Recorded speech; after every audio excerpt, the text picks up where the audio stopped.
Salut Christelle, comment vas-tu? Très bien. Bon, écoute, je sais que je te fais travailler là, mais Ben moi, je profite d'être à Tinder pour te faire une interview. bah écoute, génial.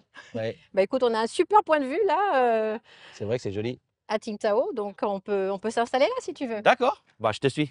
Bonjour à tous, je suis Christelle Rouault, je suis originaire de Brest même et j'habite en Chine depuis 27 ans et je représente la région Bretagne dans la province du Shandong.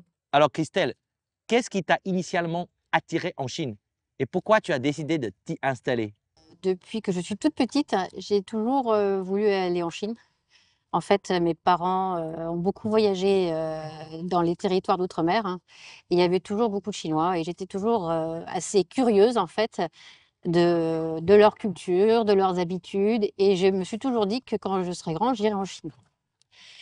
Et donc je me suis mis à apprendre le chinois, à Rennes, ensuite à Quimper, à l'EMBA et puis, j'ai décidé, d'aller en Chine puisque c'est vrai qu'à l'époque, en 1997, il y avait pas beaucoup, on va dire, d'études axées sur la Chine et surtout au niveau du travail, soit c'était Paris ou alors il fallait aller en Chine. Donc je me suis dit: «Bah, quitte à partir, je vais aller en Chine» et donc j'ai continué, à apprendre le chinois pendant 1 an à l'université du Shandong avec une bourse du gouvernement chinois et puis ensuite, avec, mon mari, mais maintenant qui était pas mon mari à ce temps-là, on a décidé de trouver quelques entreprises, françaises et de leur proposer des études de marché en Chine. Donc c'était, une aventure à l'époque parce que c'est vrai qu'en 1997, les entreprises étaient un petit peu frileuses. Elles n'osaient pas trop, s'aventurer, on va dire, vers la Chine et puis, donc on a réussi quand même à obtenir quelques contrats et donc on est parti avec un budget qui nous permettait de vivre, on va dire 3 mois et donc on est parti un petit peu la fleur au fusil en se disant: «Bah, voilà, on verra bien. Si ça marche, bah, ce sera une belle aventure et si ça marche pas et bah, au pire, on rentrera en Bretagne». Et puis, bah, finalement, ça a bien marché, on s'est bien plu et pourquoi, bah, finalement, j'y suis restée? Bah, parce que je trouve que c'est un pays passionnant, des gens, super, accueillants et surtout, je crois, ce qui m'attire ici, c'est jamais la routine. C'est les choses changent très, très vite et du coup, c'est on se remet toujours en question et donc ça me plaît cette vie. Alors Christelle, pourquoi tu t'es installée à Qingdao? Qu'est-ce que tu aimes dans cette ville? On a eu l'occasion de venir à Tsingtao lors d'un déplacement professionnel et là, c'est vrai que, bah, ça a été un peu le coup de foudre pour cette ville parce qu'on s'est dit: «Waouh, il y a la mer, il y a la montagne, c'est vraiment génial». Ça nous a beaucoup rappelé un peu notre Bretagne. Donc, du coup, on s'est dit, «Bon, si on doit rester, ici et ben, on va venir à Tsingtao» et donc on a décidé de s'installer, de déménager en fait, à Tsingtao en 2000. C'est une ville, importante, enfin je veux dire elle est quand même il y a près de 10 millions d'habitants, mais, ça reste, une ville, à taille humaine. Je veux dire, on arrive à trouver des coins sympas, qui sont encore assez naturels, pittoresques. Tu vas faire des randonnées dans Laoshan, et puis tu vois des choses complètement, enfin il y a pas beaucoup de monde et j'aime pas trop l'ambiance moi, des grandes villes en fait en Chine. Mais là, on arrive vraiment à trouver des endroits sympathiques et puis bon, on a la plage surtout, donc on peut aller, faire des pique-niques le week-end, ou aller faire du bateau, et c'est vrai que ça, c'est super quoi. Qu'est-ce que la Chine t'a apporté après toutes ces années?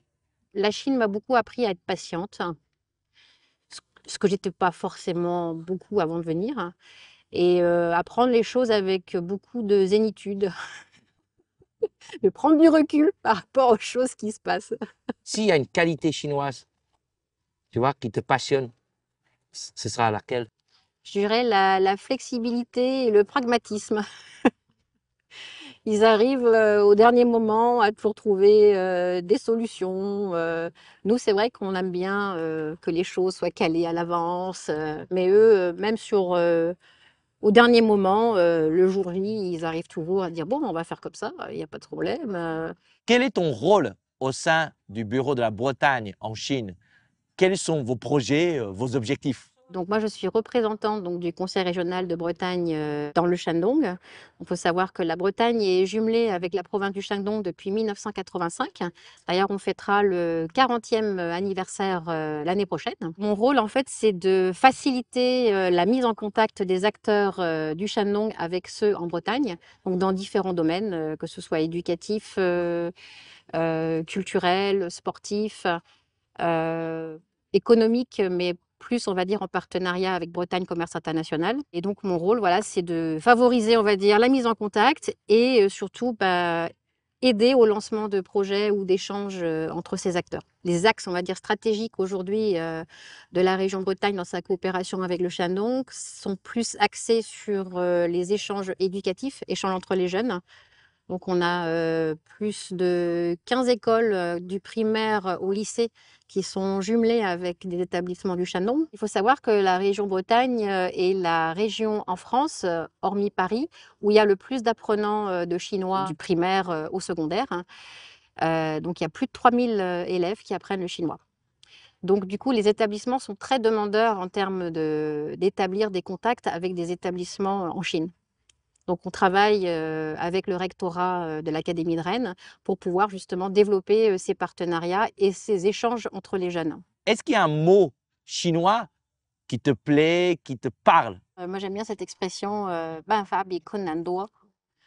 C'est-à-dire qu'on arrive toujours à trouver des solutions, même si c'est compliqué, et ça montre aussi l'esprit pragmatique des Chinois qui, pour eux, ne se désarment pas devant une difficulté et qu'on arrive toujours à surmonter avec un peu d'imagination et de créativité. Alors, je suis invité pour animer ce festival à Qingdao, mais est-ce que tu peux nous expliquer ce que c'est, ce festival, pour notre public? En 2021, on avait organisé un festival similaire.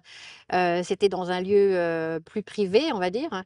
Et ça avait très bien marché. Les autorités étaient ravies et nous ont demandé de réitérer l'expérience.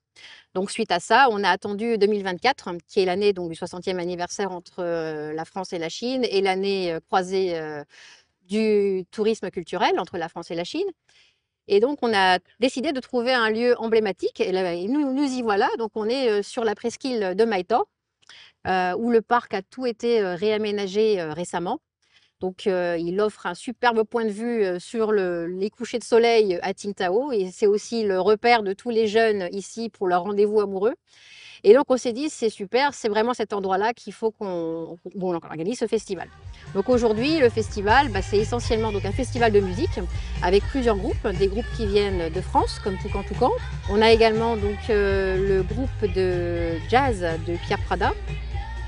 Et on a également un groupe chinois, Glacier, et un DJ de Pékin, Gorou. Voilà, donc il y a ce festival de musique, donc un concert gratuit pour tout le monde, avec aussi un marché qui nous permet de présenter un petit peu les spécialités françaises, le pique-nique à la française. Donc l'idée, c'est voilà, de pouvoir manger sur l'herbe et puis de pouvoir écouter la musique et profiter d'un moment sympathique et convivial. Voilà. Avec également, on a bien sûr un espace VIP et puis tous nos sponsors des sociétés françaises qui ont donc des stands. Également Cassarte du groupe Haier qui est co-organisateur de l'événement. Donc qui eux aussi organisent, on va dire, soit de la promotion de produits, mais aussi des team building où ils invitent leurs employés à participer à ce moment, on va dire, un peu historique pour le 60e anniversaire de relations entre la France et la Chine. Allez, Salut Lisong! salut Christelle, merci beaucoup. Hein. De rien, à la prochaine! À la prochaine. Et puis Kenavo! Kenavo, Salut. ciao.